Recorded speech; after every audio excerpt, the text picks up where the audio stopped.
শঙ্কর ঘোষ এই মুহূর্তে সরাসরি রয়েছেন, বিধায়ক শঙ্কর ঘোষ আমার সঙ্গে। শঙ্করবাবু, স্বাগত আপনাকে রিপাবলিক বাংলা। আমি স্বর্ণালী রয়েছে আপনার সঙ্গে। এর আগে দুয়ারে ভোট দেখলে হাজার একটা প্রকল্প দেখেছি আমরা, দুয়ারে সরকার দেখেছি।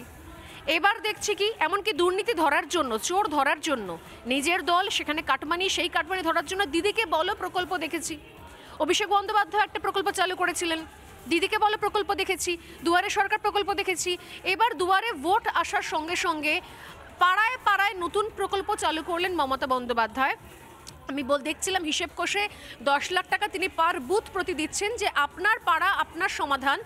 কোন সমস্যার সমাধানটা বাকি রয়েছে, যে সমস্যার সমাধান করতে ব্যর্থ হচ্ছে দুয়ারে সরকার প্রকল্প, করতে ব্যর্থ এলাকার কাউন্সিলর? পাড়ায় পাড়ায় এমন কোন সমস্যা রয়েছে যে কারণে 10 লাখ টাকা তিনি বাজেটে অ্যালোকেট করে দিলেন, তার বাজেট করে দিলেন, এবং 80,455খানা 53খানা বুথ, মানে টোটাল হিসেব দাঁড়াচ্ছে প্রায় 8,453 কোটি টাকা। কি কাজে লাগবে এত টাকা? পাবলিকের টাকা, মানুষের ট্যাক্সের টাকা। ধন্যবাদ সোনালী। প্রথমত আমি বলি যে কাজে লাগবার তো বিষয় পরে, এই টাকার উৎসটা কোথা থেকে? এর জন্য কি বাজেটে অর্থ বরাদ্দ করা ছিল, বা অন্য কোনো জায়গায় কোন প্রকল্পের খাত থেকে এই টাকা তুলে নিয়ে এসে এখানে টাকা দেবে? এই বিষয়গুলো নিয়ে প্রশ্ন ওঠাটা হচ্ছে স্বাভাবিক। রাজ্যের সরকারের দিয়ে তারা দিতে পারছেন না। রাজ্যের মাননীয় মুখ্যমন্ত্রী বারংবার একটি কথা বলেন যে এই মুহূর্তে সরকারের কাছে অর্থ নেই খরচ করবার জন্য। সোনালী, এই রাজ্যের একটা বড় অংশের মানুষ তারা বিশ্বাস করেন যে তৃণমূল মানেই চোর, তৃণমূল মানেই দুর্নীতি, তৃণমূল মানেই হচ্ছে অপরাধ। আমি শুধু একটু তথ্য আকারে বলতে চাই যে আমাদের রাজ্যে প্রায় 3 লক্ষ কোটি টাকার কাছাকাছি যে বাজেট আছে, সেই বাজেটে শুধুমাত্র স্যালারি, পেনশন আর ইন্টারেস্ট দিতে বর্তমান রাজ্য সরকারকে 24-25 বা 25-26-এ খরচা করতে হয় প্রায় 1,15,000 কোটি টাকার কাছাকাছি। আর এই রাজ্যের নিজস্ব আয় হচ্ছে 86,000 কোটি টাকার কাছাকাছি, তাও মদ বেচে আর। তাহলে যেখানে যারা নিজের আয়ে রাজ্যের যে ধার, তার ইন্টারেস্ট, কর্মচারীদের স্যালারি আর পেনশন দিতে পারে না, তারা নতুন প্রকল্পের টাকা কোথা থেকে জোগাড় করবে? কেন্দ্রীয় সরকারের বিভিন্ন স্কিম এবং মার্কেট লোন ছাড়া আর কোনো ধরনের টাকা এদের কাছে নেই।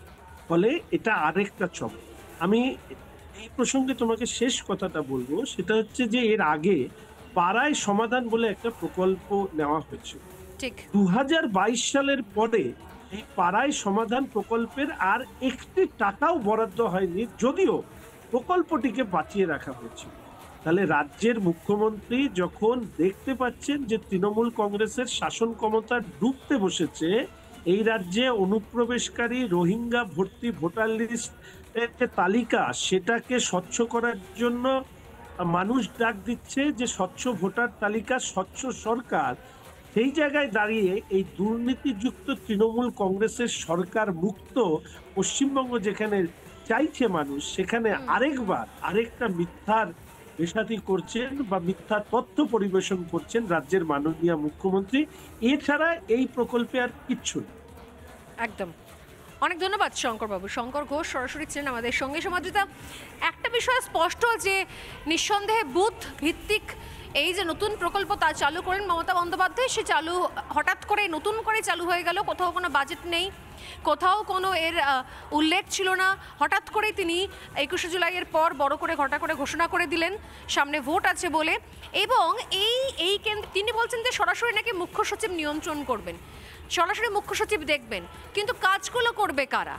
এলাকায় নিজের আপনার পাড়া আপনার সমাধান, এটা কি সরকারি আধিকারিকরা এসে কাজ করবেন?